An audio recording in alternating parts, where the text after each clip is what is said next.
Hello viewers, সবাইকে আমার YouTube channel শ্যামল family blog থেকে অনেক অনেক শুভেচ্ছা জানাচ্ছি।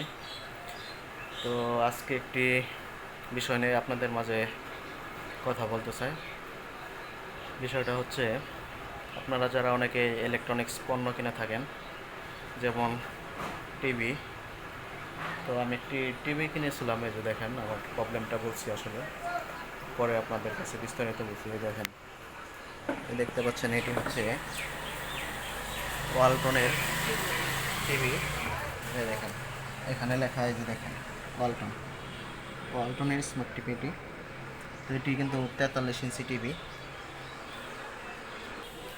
আর এই হচ্ছে টিভির সমস্ত পেপার, এখানে দেখতে পাচ্ছেন 43 ইঞ্চি। এই দেখেন 43 ইঞ্চি টিভি ওয়ালটনের সমস্ত ডকুমেন্টস কিন্তু এখানে আমার আছে।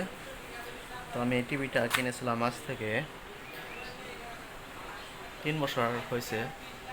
3 বছর আগে কিনেছিলাম টিভিটা, 32,000 টাকা দিয়ে কিনেছিলাম। তো 3 বছরের, তো 2.5 বছর হয়েছে, তখন কিন্তু টিভিটা নষ্ট হয়ে গেছিলো, সমস্যা হয়েছিল, ডিসপ্লেতে সমস্যা ছিল। ডিসপ্লেতে আপনার ছবিটা ক্লিয়ার আসতো না, দাগ পড়তো ছবিতে। তো এমন অবস্থায় আমি এই শোরুম আছে ওয়ালটন, শোরুমে যোগাযোগ করলাম। তো ওনারা বললো জয়দেবপুর ফলের মাঠ, সেখানে নিয়ে যেতে। তো আমি ভাবলাম এত দূর এটা নিয়ে যাব শোরুমে, এত বড় টিভি, এটা নিয়ে একটা রিক্স আসলে, গাড়ি দিয়ে যাওয়ার মতো এরকম যে ভাঙাচোরা রাস্তা, এই রাস্তা দিয়ে নিয়ে গেলে হয়তো আমার ডিসপ্লেটা ভেঙে যেতে পারে, সেই ভয়ে আমি সেখানে নিয়ে যাইনি। তো আমাদের বাজারে একটি মেকার ছিল, তো সেই মেকারের কাছে বললাম টিভিটার সমস্যা। তো সে টিভিটা তার কাছে দিলাম, তো সে টিভিটা ঠিক করে দিল। টিভিটা ঠিক করতে আমার 7,000 টাকা নিছে, ঠিক করার জন্য। তো 7,000 টাকা দিয়ে ঠিক করানোর পরে পরবর্তীতে আবার বাসায় নিয়ে গেলাম, টিভিটা ভালো হলো। বাসায় নিয়ে যাওয়ার পরে আবার 4 কি 4.5 মাস পরে আবার সেম নষ্ট হয়ে গেছে। সেম না, আগে তো ছবি হয়তো দেখা যেত, তখন কিন্তু ছবিটা দেখা যায়নি, শুধু কথা শোনা গেছে। স্পিকারটা ভালো ছিল, তো ডিসপ্লে সমস্যা ছিল। তো সেই টিভিটা আমি আজকে আবার নিয়ে গেলাম মাওনাতে, গাজীপুরের মাওনা কিতাবালি প্লাজায়। তো সেখানে নিয়ে যাওয়ার পরে এই টিভিটা খোলার পরে দেখলো যে টিভির সমস্যা, ডিসপ্লে সমস্যা। তো ডিসপ্লে বললাম যে ঠিক করতে কত লাগবে, সে বলল 14,000 টাকা লাগবে শুধু ডিসপ্লে ঠিক করার জন্য। তো আমি আসলে যে কথাটা বলতে চাই, যে এই এত টাকা দিয়ে আমি টিভিটা কিনলাম, 32,000 টাকা দিয়ে কেনার পরে 7,000 টাকা দিয়ে ঠিক করালাম, তাহলে মোটমাট টাকা পড়লো আমার 39,000 টাকা। এরপরে এখন যদি ঠিক করাতে 14,000 টাকা নেবে, তাহলে আমার টিভির খরচ পড়বে কিন্তু টোটালি হিসাব করলে আসলে 53,000 টাকা, যদি আমি 14,000 টাকা দিয়ে ডিসপ্লে ঠিক করি।